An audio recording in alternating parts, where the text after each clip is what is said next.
let's see what the next night holds for us.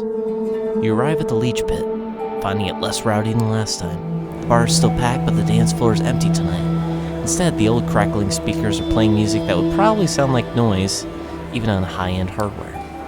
Mia's nowhere to be seen, but you do remember she requested that you ask for her at the bar. You approach the bar as the bartender finishes pouring a beer for an older guy in a faded, fraying Iron Maiden t-shirt. She turns to you. What can I get you? I was told to ask about Mia at the bar? Yeah? Well, she's not in tonight. She looks you up and down and a spark of recollection shines in her eye. Oh yeah, that's right. She takes a well-worn book from behind the counter, some kind of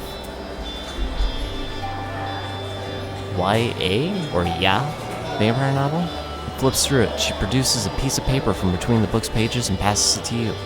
She told me you'd be interested in reading this. Find a relatively quiet corner and take a look at the note. Team wants to meet you. I'll arrange it, but you need to prove you're trustworthy. Look around the Leech Pit for a guy named Bruce. Buff dude, tattoo sleeve on his right arm.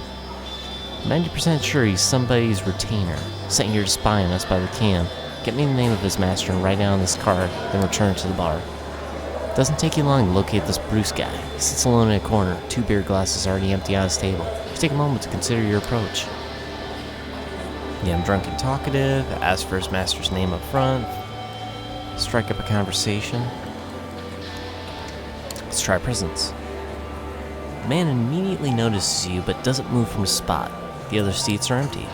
When you focus the blood to boost your attractiveness, it's not just Bruce who notices, he's into you. So are other people, doing double takes as they pass your table. Hey you, have I seen you here before?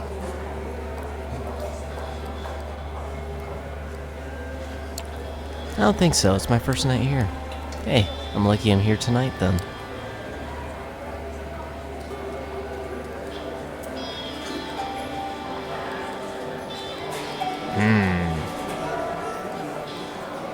I don't know that much about this guy. On intimidation, being direct, or asking nice. I know you're here because somebody asked you to spy on this place. It'd make me really happy if you gave me their name. What? Do you mean Sam?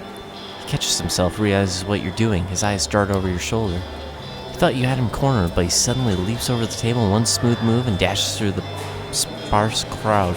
You catch up to him outside. He's bolting, alright. Let's try to catch up to him. Throwing caution to the wind, you focus your blood and give chase after Bruce. He might be faster than a human, but his abilities are a fraction of yours. He dashes into a nearby alley and you follow suit.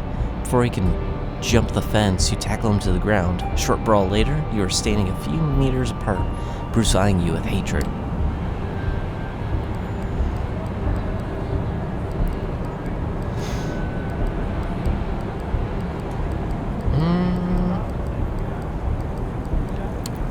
Potence. You clash again, but this time you're not pulling any punches. Bruce's ribs crack, you dislocate his shoulder, break a few of his teeth. When you're done with him, he's a mess. Please, oh fuck, no more, man, please. Ready to talk? Samira. Her name is Samira, okay? Just no more, please. You leave him there, battered and alone. You should have talked when you had the chance. Or at least that's what you're telling yourself as you make your way back to the Leech Pit. Time to leave something for Mia. You borrow a pen from the bar and flip Mia's note to the other side. Samira, you put the name down on the piece of paper, hoping you got it right. You heard it before, you think. Maybe that night at Elysium when the Anarch got executed?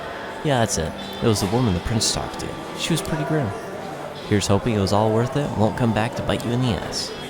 You pass the piece of paper to the bartender. She sticks it back in the same book. Hold on one second. She wanted me to pass something on to you. She produces a cell phone from behind the counter. It's ancient, at least 15 years out of date. Oh, right, and this. An old charger for the piece of junk in your hand. They really did think of everything. She said she'll be in touch. It takes you a moment to remind yourself how to operate this thing, and you find that its phone book is blank. There's no Wi-Fi connectivity and no saved messages. It's got a version of Snake, though. The bartender is already over at the other end of her domain, taking orders from patrons. With your Anarch contact nowhere in sight, you just start to move on for the night. Hopefully your educated guesses based on the scraps of info you collected will be enough for me to call you. Oh, okay. So we got time to talk to one of these two. Well, let's take a quick drink.